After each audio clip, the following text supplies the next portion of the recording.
배경훈 과학기술정보통신부 장관이 취임 후 첫 현장 행보로 서울 바이오 허브를 방문해 AI와 바이오 융합 국가 전략을 마련하겠다고 밝혔습니다. 이 자리에서는 AI 바이오 분야 산학연의 다양한 목소리도 나왔는데요. 이성규 기자와 함께 자세히 살펴보도록 하겠습니다. 안녕하십니까? 안녕하세요. 네. 배경훈 장관이 인공지능 전문가잖아요. 근데 배 장관이 취임 후에 첫 연구 현장 방문으로 AI 분야가 아니라 바이오를 택했는데 특별한 이유가 있는 겁니까? 배경훈 장관은 하정우 AI 수석과 더불어 새 정부의 인공지능 정책을 이끌 핵심 관료를 꼽히잖아요. 예. 근데 배 장관이 자기의 전문 분야인 인공지능이 아니라 이 바이오 연구 현장을 찾은 것을 두고 다소 의외라는 반응이 나왔는데 그 속내를 들여다보니까 새 정부가 이 AI 3대 강국 도약 등 AI 정책을 좀 강력하게 추진하고 있잖아요. 예. 그래서 뭐 다른 과학기술 분야는 소홀히 해야 하는 거 아니냐는 그런 의견이 있어 왔는데 이걸 염두에 두고 이 바이오 분야 연구 현장을 찾은 것 아니냐 이렇게 해석이 되고 있고요. 또 배 장관은 이 장관 후보로 지명이 된 이후에 줄곧 인공지능과 다른 과학기술과의 융합을 통해서 뭐 혁신을 이루겠다 이런 입장을 유지해 왔는데 그런 차원에서 이번 방문이 이루어졌다 이렇게 보고 있습니다. 배 장관의 발언 직접 들어보시죠.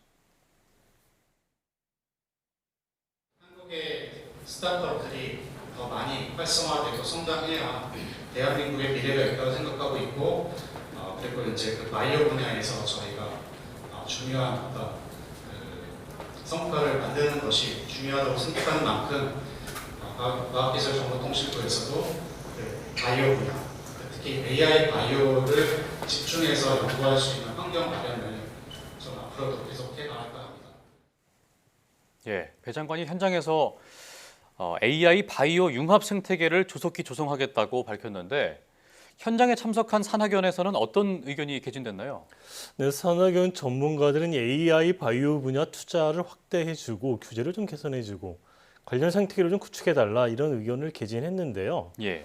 이 주지하다시피 인공지능, 바이오, 이 융합 연구는 주로 이 바이오 벤처나 스타트업들이 하고 있잖아요. 예. 그런데 이게 사실은 이런 벤처, 바이오 기업들이랑 이 제약사들이 협업이 쉽지가 않거든요. 제약사들도 이 기존의 이제 그 제약사들도 인공지능이 대세가 되면서 뭐 신약 개발이랄까 이런 분야에 인공지능을 도입해야 된다는 걸 인지하고 있지만 되게 선뜻 나서기가 어렵다고 해요. 이제 그걸 들여다보니까 왜 그런가 하니 뭐 제약사에서 이런 인공 분야에 투자를 하면은 누군가 예산을 집행을 하는 거잖아요. 근데 만약 결과 좋지 않게 나올 경우에는 그에 대한 책임을 져야 하는데 좀 그런 책임을 회피하는 경향이 있다. 뭐 이런 거예요. 예. 그래서 이런 바이오 벤처나 스타트업에서는 정부 차원에서 이런 스타트업이나 이런 제약사들과 기존 제약사들과 협업할 수 있는 좀 과제를 만들었으면 좋겠다. 이런 의견을 제시했습니다. 관련 인터뷰 들어보겠습니다. 뭔가 AI 신약 개발 회사랑 이런 제약 회사가 협업을 시작할 수 있는 맞춤물 과제 같은 게 좀 많이 나와주면 일단은 이 사람들도 써봐야 써봤더니 이런 효과가 있고 이런 부분에 단축이 되는구나 이런 부분에 대해서 많이 좀 커버가 가능할 것 같아서 시작하는 데 많이 도움이 될 것 같고요. 이제 그동안에 이제 AI 바이오 벤처들이 이제 그 기술 실증을 하지 못해서 연구가 멈춘 사례가 좀 많이 있었다고 해요. 그리고 좀 이게 제약사들과의 협업이 좀 원활하지 못했으니까 새 정부가 좀 이렇게 바이오 융합을 한다고 하니 이 부분에 좀 신경을 써달라 이런 내용입니다. 예. 들어보니까 정부가 마중물 역할을 좀 해달라 이런 이야기로 들리는데 사실 최근 몇 년 동안 이 바이오 분야는 투자가 좀 얼어붙었었잖아요. 그래서 많은 이 바이오 기업들이 또 고전하고 있는 상황인데 투자와 관련된 이야기는 없었습니까?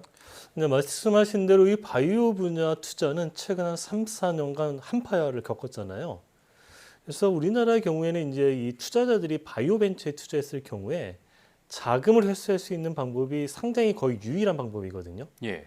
그런데 이제 투자자들 입장에서는 투자금을 빨리 회수하고 싶어 하다 보니까 아직 준비가 덜 돼 있는데 좀 무리하게 상장을 시도하는 그런 악순환이 이어져 왔던 거예요. 그러다 보니까 뭐 바이오에 대한 실망감이 컸고 그래서 이제 투자 한파가 일어난 건데 비슷한 맥락에서 이제 VC 우리가 이제 벤처 캐피탈을 하는 투자자들 입장에서도 투자하면은 당장 돈이 될 분야 이런 것만 투자하다 보니까 투자의 폭이 좀 이렇게 좁았던 거죠. 예.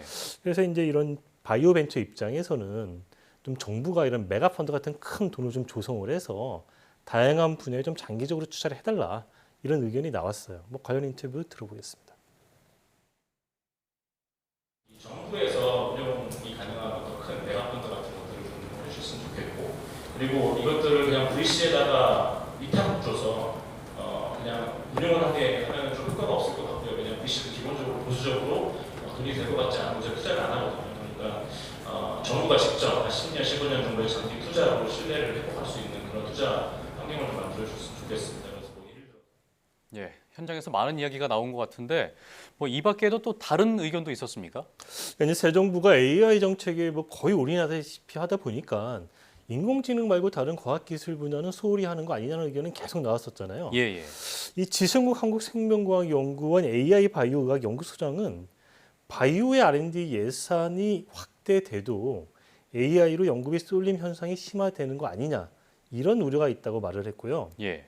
이어서 AI 바이오 혁신 거점을 세워서 협업 생태계를 구축하는 노력이 필요하다라고 제언했습니다. 남진우 한국연구재단 차세도 바이오 단장은 현장에서는 바이오 연구 개발에 활용할 수 있는 고성능 GPU와 클라우드 인프라의 국가적 투자가 시급하다. 이런 말을 했습니다. 이에 대해 이제 배 장관은 AI 바이오 융합은 3강이 아니라 1강을 목표로 도전해야 된다. 이러면서 이제 참석자들을 격려하기도 했는데 이제 배 장관이 취임 후 첫 현장 행보로 이 바이오하고 인공지능 융합 현장을 찾은 만큼 이 보여주기식 행정이 아니라 실질적으로 정책이 어떻게 추진되는지 지켜봐야 할 것 같습니다. 예, 알겠습니다. 지금까지 이성규 기자와 함께 이야기 나눠봤습니다. 오늘 말씀 고맙습니다.